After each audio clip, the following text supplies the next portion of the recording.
क्या आप जानते हैं कि मनीष कश्यप का असली नाम जो है वो त्रिपुरारी कुमार तिवारी है? क्या आप इस बात को जानते हैं कि मनीष कश्यप के पिता भारतीय फौज में हैं, उदित कुमार तिवारी जी?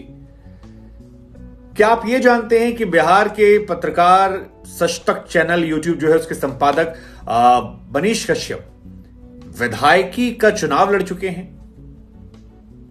निर्दलीय? क्या आप ये जानते हैं कि वो प्रधानमंत्री बनने का सपना देख रहे थे, विधायक बने थे?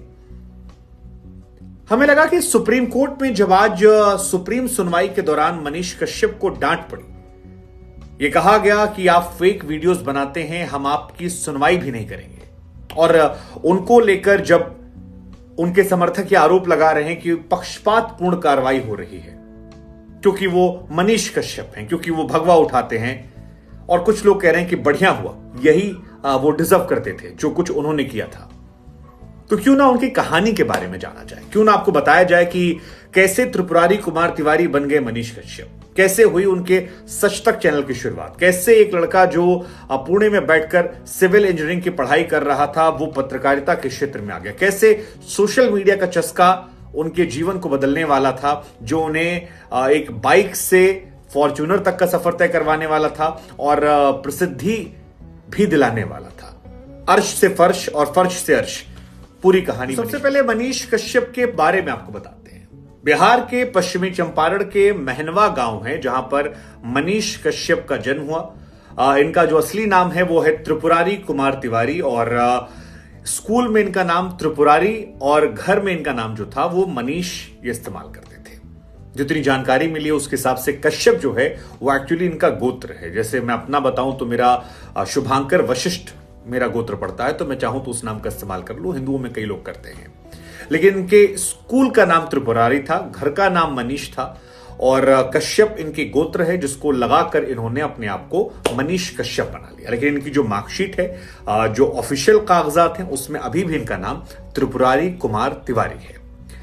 अब 2020 में विधानसभा के जो हलफनामा उन्होंने दिया था उसमें इन्होंने ये सारी बातें बताई थी कि इनका नाम त्रिपुरारी कुमार तिवारी है, और जब ये चुनाव लड़े थे, निर्दलीय चुनाव लड़ा था।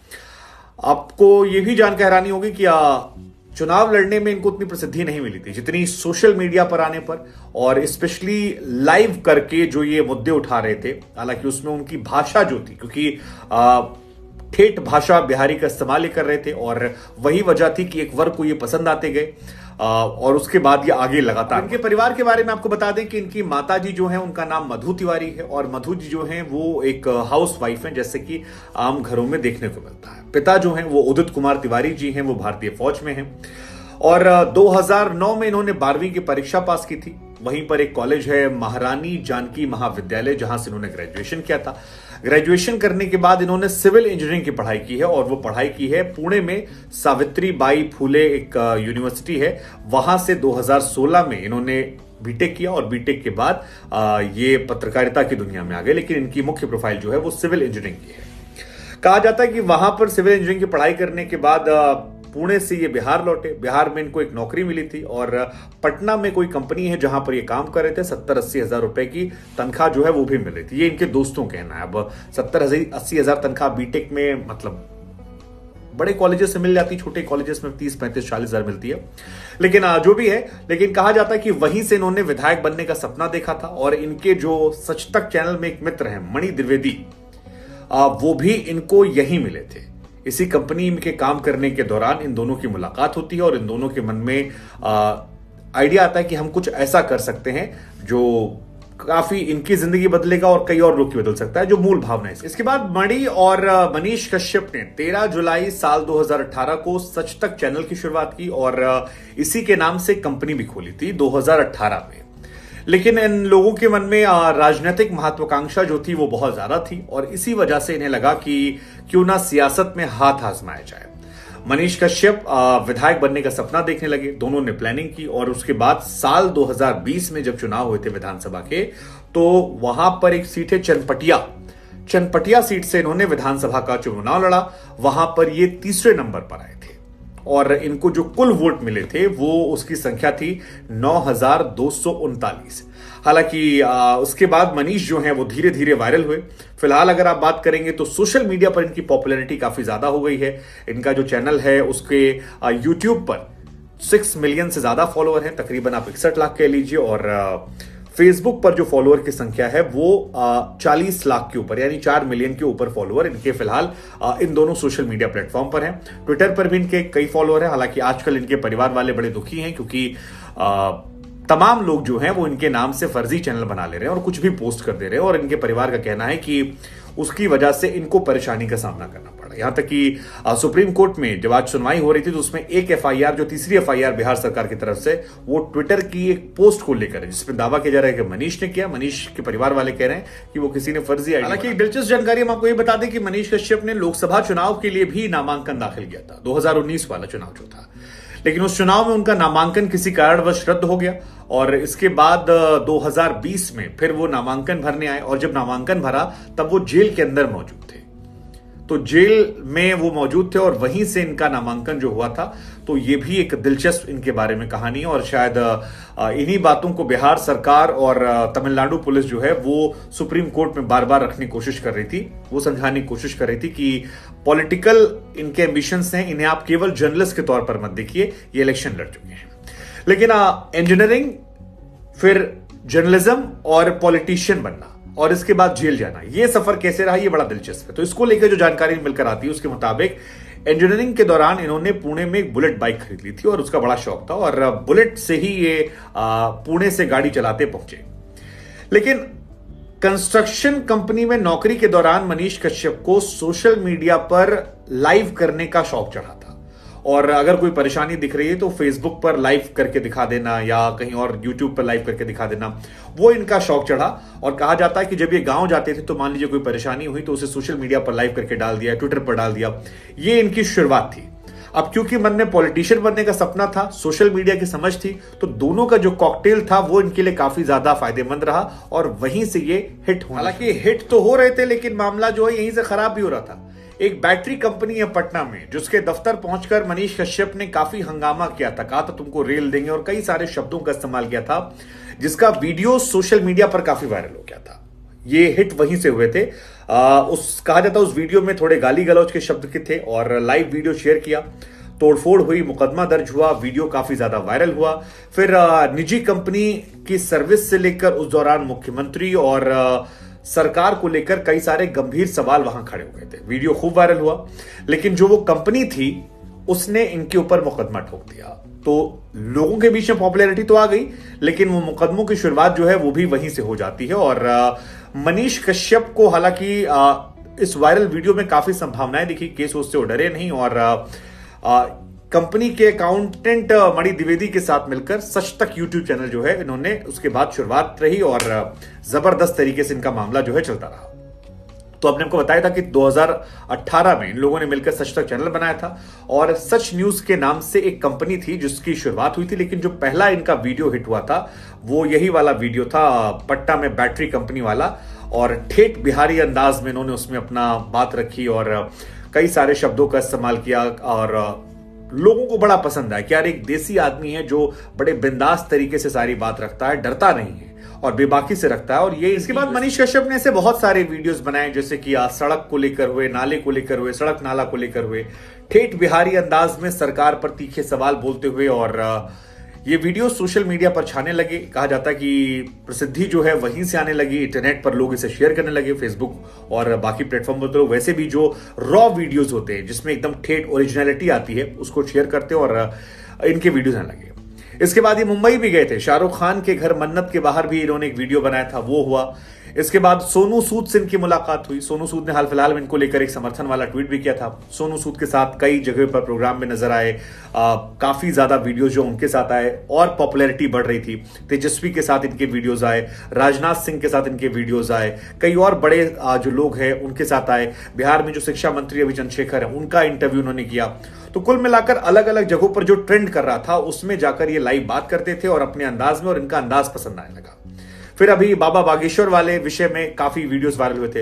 हालांकि वीडियोस में तीखापन जो था वो एक वर्ग को पसंद आ रहा था, तो पैरेलली उतने ही दुश्मन और उतने ही लोग इनसे नफरत करने वाले तैयार होते। जैसे गांधी जी का वीडियो हुआ, एक संविधान वाला वीडियो बहुत वायरल हो रहा है इनका, और मुसलमानों को लेकर कई सारे वीडियोस हैं। तो जो वो तीखा अंदाज था वो एक वर्ग को लुभा रहा था, तो एक तरफ इनको लेकर नफरत पैदा हो रही थी और उस वक्त तो नहीं पता लगा, लेकिन अब उसका नतीजा जो है वो सोशल मीडिया, सरकार, सिस्टम में इनको लेकर मनीष कश्यप का एक वीडियो खान सर के साथ भी आया था, वो भी काफी वायरल हुआ था। लेकिन इस बीच में मुकदमों की बौछार जो है वो बहुत ज्यादा बढ़ गई। अंदाज पसंद आ रहा था लेकिन मुकदमे बढ़ रहे थे। ये जो तमिलनाडु वाली घटना हुई है, इससे पहले आपको जानकर हैरानी होगी कि बिहार में अब तक कुल मिलाकर शायद 11 से अधिक मामले दर्ज हैं और तमिलनाडु वाली घटना के पहले ही इनके ऊपर 7 मुकदमा दर्ज था। 6 मुकदमों में इनको जमानत मिली थी। 2019 में मनीष कश्यप 2 बार गिरफ्तार हुए थे और ये काफी कुछ बताने के लिए काफी, इसी वजह से कपिल सिब्बल कई बार सुप्रीम कोर्ट में कह रहे थे कि व्यक्ति जो है वो आदतन अपराधी है। पश्चिमी चंपारण जिले में ये गए थे और बेतिया स्थित महारानी जानकी कुंवर अस्पताल में एडवर्ड सप्तम की एक मूर्ति लगी थी, उस मूर्ति को उन्होंने तोड़ दिया था। उसको लेकर एक मामला इन पर हुआ। इस घटना का वीडियो जो था वो भी इन्हीं लोगों ने वायरल किया था।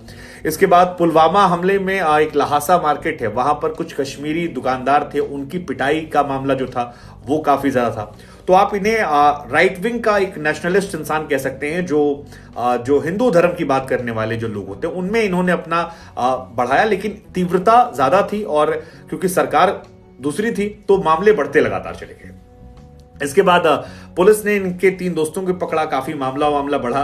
विधानसभा जब चुनाव ये भर रहे थे, पर्चा हलफनामा, तो उसमें भी इन्होंने अपने जो मुकदमे इनके ऊपर हैं उन सब का जिक्र किया था।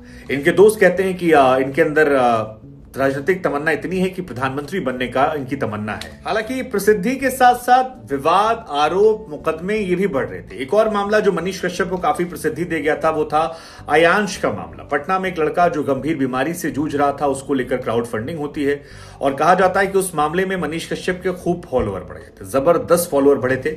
हालांकि बाद में मनीष इस मामले से अलग हो गए थे। क्यों अलग हुए इस बात को मनीष ने खुलासा नहीं किया और इन पर कई तरह के आरोप लगे। अयांश के परिवार वालों को भी जानकारी नहीं दी गई। उसके बाद कई लोगों ने आरोप लगाया कि जो इनका चैनल है सच तक, उसमें काफी ज्यादा मुनाफा हुआ था। कितने सही कितने गलत, लेकिन ये एक मामला इनके खिलाफ जाता हुआ नजर आता है। दूसरा मामला जो है वो सच तक को लेकर है कि बेतिया क्षेत्र के लगभग 10 लड़कों को शुरुआत में 10-10 हजार रुपया लेकर जोड़ा गया था और कहा जाता है कि वहीं से चैनल की शुरुआत हुई थी। लेकिन बाद में चैनल जब बड़ा हुआ तो सभी लोग गायब हो गए और फाउंडेशन में केवल 2-3 बचे, जिसमें एक तो मनीष है और दूसरा नाम जो है वो मणि का है, मणि द्विवेदी, जो कहा जाता है कि इनको पूरा मैनेजमेंट सिखाया। अब इन पर उगाही के कई सारे आरोप जो है वो आज कोर्ट में बात हो रही थी कि कोर्ट में लगाए गए हैं कि उगाही मामला था। लेकिन मणि और इनके पास जो है कहा जाता है कि जो पैसा आता था वो सारा मणि द्विवेदी के पास जाता था। शुरुआत में जो इनका यूट्यूब चैनल है वो पब्लिक फंडिंग, क्राउड फंडिंग चलता था, लोगों से पैसे मांगना, और फिर बाद में इन पर आरोप लगे। आरोप हम बार बार जिक्र कर रहे हैं कि दिल्ली में कमाई से घर हो गया, बेतिया में 3 मंजिला इमारत हो गया, और ये सब कुछ इन्होंने यूट्यूब से अर्निंग में कमाया। हालांकि इन आरोपों में बहुत दम आप इसलिए नहीं कह सकते उगाही क्योंकि यूट्यूब से पैसा अच्छा खासा आता है। तो ऐसे में अगर घर बनवा लिया 3 मंजिला का या गाड़ियां कई सारी खरीद ली तो वो भ्रष्टाचार की तरफ इशारा करती हैं, इस बात की कोई पुख्ता सबूत नहीं है। हालांकि इस तरह के आरोप आ रहे हैं, लेकिन जब कोई व्यक्ति फंसता है तो उस पर आरोप तमाम तरह के आ जाते हैं। लेकिन जो आरोप आए हमारा काम है वो भी आपको बताना, आखिरी निर्णय आपको कर है। किसी व्यक्ति के बारे में बता रहे हैं तो इन लोग पर आरोप ये लगता है कि कहां एक बुलेट से लोग चलते थे, फिर फॉर्च्यूनर इन लोगों ने खरीद ली, यूट्यूब से सारा पैसा जो गया इधर गया, कई सारी गाड़ियां इन्होंने खरीदी, मणि ने भी गाड़ियां खरीद ली थी। और इसी को लेकर बिहार सरकार जो है वो कहती है कि कोचिंग सेंटर से इन लोगों ने बड़ी उगाही की है। लेकिन इस मामले में कोई ऐसा अब तक प्रूफ नहीं आया है। लेकिन इन लोग की किस्मत अच्छी चल रही थी, वीडियोस बहुत वायरल हो रहे थे। लेकिन वो एक वीडियो जो आया जिसे पटना में शूट करने का कहा गया और कहा जाता है कि तमिलनाडु के मजदूरों का बताकर बिहार में शूट किया गया, बाद में मजदूर पकड़े गए और उसके बाद तेजस्वी यादव को लेकर जिस तरह से उन्होंने तल्ख रुख अपनाया कि मैं चारा चोर का बेटा नहीं हूं, उसने इनके खिलाफ सरकार को कर दिया। ठोस सबूत मिल गया वीडियो को लेकर और उसके बाद धाराएं जो है वो गंभीर हो गई और अब सुप्रीम कोर्ट में इन पर एनएसए ना हटाना और इनके खिलाफ मामला बने रहने देना और कहना कि हाईकोर्ट जाओ, ये इनके लिए परेशानी वाला सबब जो है वो बन गया है। मनीष कब रिहा होंगे पता नहीं, मनीष का क्या होगा पता नहीं, लेकिन कई लोगों का मानना है कि मनीष कश्यप का पॉलिटिकल करियर जो है वो अच्छा हो जाएगा। इस घटना के बाद वो राइट विंग के एक बड़े नेता के तौर पर निकल आएंगे। बहुत सारे लोगों का यह मानना है कि पॉलिटिक्स में अगर ये आएंगे तो जो इन्होंने इस बीच में कमाया है, जेल जाकर जितनी सिंपैथी मिली है, राइट विंग का जितना सहयोग मिला है, वो सारा चला जाएगा। कुछ लोगों का मानना है कि ये नफरत फैलाने वाले हैं, तो इनका भविष्य बहुत नहीं है। सरकार